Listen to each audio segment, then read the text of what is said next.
జై శ్రీరామ్. లాస్ట్ పార్ట్లో సురసను జయించిన వెంటనే ఇంకా హనుమంతుడు నెమ్మదిగా లంకాదేవి వైపు ప్రయాణిస్తూ ఉన్నప్పుడు ఒక కనిపించిన పంజ లాగేస్తుంది అని చెప్పా కదా, అదేంటో ఇప్పుడు చూద్దాము. హనుమంతుడు ఇంకా సురస పరీక్షను పూర్తి చేసేసాక ఇంకా లంకాదేవి వైపుకి ఇంకా దగ్గరలో వస్తూ ఉంటాడనమాట, వెళ్తూ ఉంటాడు. అప్పుడు సడన్గా ఆకాశంలో ఒక్కసారిగా గాలంతా ఆగిపోతుందనమాట. ఇంకా ఏంటబ్బా అనేసి హనుమంతుడు చూస్తే ఆయన ముందరే ఒక భయంకరమైన రూపం కనిపిస్తుంది.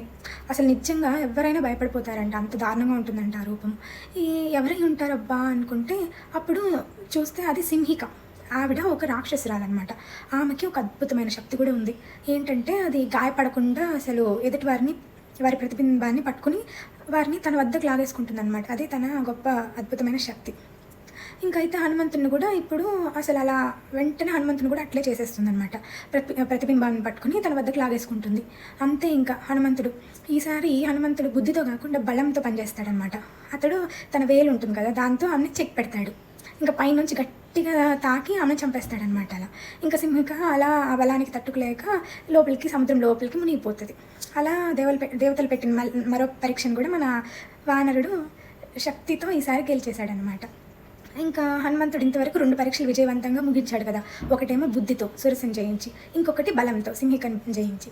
ఇలా హనుమంతుడు ఇంకా లంకాదేవి వైపుకి చేరిపోతాడనమాట. చేరగానే అక్కడ రాత్రి అయిపోయి ఉంటుంది.